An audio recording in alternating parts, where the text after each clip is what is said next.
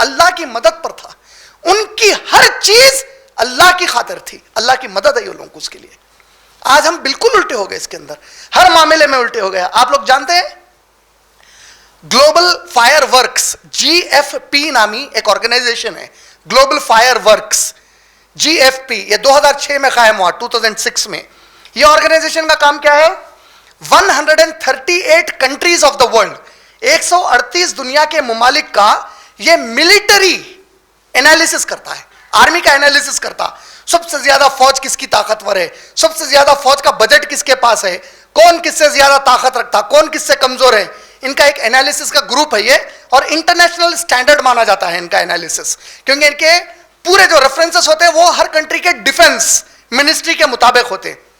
2020 کا ان کا جو انڈیکس ہے, جس کو پاور انڈیکس بولتے ہیں, اکانومی کا انڈیکس ہوتا نا جس کو آپ بلین ریٹ یا سینسیکس بولتے ہیں, اسی طرح ان کا پاور انڈیکس ہوتا. دنیا کے موسٹ پاورفل کنٹریز میں ماشاءاللہ اپنا انڈیا 4th پوزیشن پہ ہے. اس میں 4th پوزیشن پر انڈیا ہے. U S A, Russia, China, India ہے 4th پوزیشن پہ. ڈیفنس بجٹ کا انالیسس کیا انہوں نے. آپ تعجب کریں گے کہ میں جو مسلم ممالک کے نام لے رہا ہوں, اگر ان کی فوج کتنی ہے اگر آپ اندازہ کریں, کون سے مسلم ممالک ہے دیکھو اس میں آپ, سعودی عربیہ, ترکی, U A E, Afghanistan, Algeria, Pakistan, Morocco, Indonesia, Malaysia, Bangladesh. صرف 10. ٹوٹل کتنے ملک ہیں ہمارے؟ 57 مسلم کنٹریز ہیں. اس میں سے میں صرف 10 گنا رہا ہوں. یہ 10 کا نا فی الوقت فوج کتنی ہے معلوم ہے؟ 30,13,000 کے اوپر پکا ہے. صحابہ کتنے تھے؟ صرف 313 تھے. یہ 10 کی فوج ملا ہے تو کتنی ہے؟ 30,13,000 کے اوپر ہے. اسی طریقے سے آپ آرمی کا اگر بجٹ دیکھیں گے, ڈیفنس کا بجٹ, آپ جانتے ہیں سب سے بڑا بجٹ امریکہ کا ہے, $750 بلین کا بجٹ ہے اس کا. وہ آرمی کے اوپر $750 بلین خرچ کرتا. نیکسٹ چائنا ہے, $237 بلین خرچ کرتا. تھرڈ سعودی عربیہ ہے, $66.7 بلین یا $67.6 بلین خرچ کرتا سعودی عربیہ. $67.6 بلین سعودی عربیہ خرچ کرتا. تو اگر ڈیفنس کے بجٹ کے حساب سے آپ دیکھیں گے, سعودی, یا ایسا لے لیجئے Indonesia, Malaysia, Bangladesh, Pakistan, Turkey, Egypt, Algeria, Morocco, U A E اور بنگلہ دیش, یہ کنٹریز, یہ 10 کنٹریز کو لے لیں گے, ان کا ٹوٹل ڈیفنس بجٹ کتنا ہے معلوم ہے؟ $182 بلین ہے. یہ 10 کا ملا کے $182 بلین. 10 مسلم ممالک کی فوج ملا کر 30,13,000 کے اوپر پکا ہے. ان کے مقابلے میں اسرائیل کا کیا ہے معلوم ہے؟ صرف $20 ملین بجٹ ہے. اسرائیل کا بجٹ صرف 20 ملین ہے. 57 مسلم ممالک پہ بھاری ہے فی الوقت. 313, 2 تلواریں, 20 گھوڑے, 2 اونٹ, بامقابلے 1000 افراد, 1000 تلوار, 100 سے زیادہ اونٹ, 300 گھوڑے. یہاں 30,13,000 سے زیادہ خالی 10 ملکوں کی فوج. بجٹ امیجن کرو, صرف 20 لاکھ ہے اسرائیل کا. پاکستان کا بجٹ $11.4 بلین ہے. افغانستان کا $12 بلین ہے. میانمار رینکنگ میں طاقت کے بجٹ کے اور ملٹری کی طاقت کے رینکنگ میں میانمار 61st پوزیشن پہ ہے, اور آج سعودی اس کو نہیں ڈرا سکا. سیریا اور ایران کو تو کاؤنٹ ہی نہیں کرا میں. ایران کا بجٹ اور سیریا کا بجٹ دونوں کا ملا تو $20 بلین کے قریب ہے, پھر بھی کاؤنٹ نہیں کرا اس کو. ان لوگوں کو ہٹا بھی دیے. باقی کے مسلم کنٹریز کی اتنی بڑی طاقت, نتیجہ اس کے باوجود آج دنیا میں کیا ہے؟ پچھلے 10 سال میں 10 لاکھ سے زیادہ مسلمان زمین پہ مارے گئے. آن این ایوریج 1 لاکھ مسلمان پر ایئر مارے گئے اس زمین کے اوپر. اندازہ کر سکتے آپ. صرف گلف وار جب ہوئی تھی, گلف وار کے اندر عراق پہ جب حملہ کیا گیا تو لگ بھگ ان کے امریکن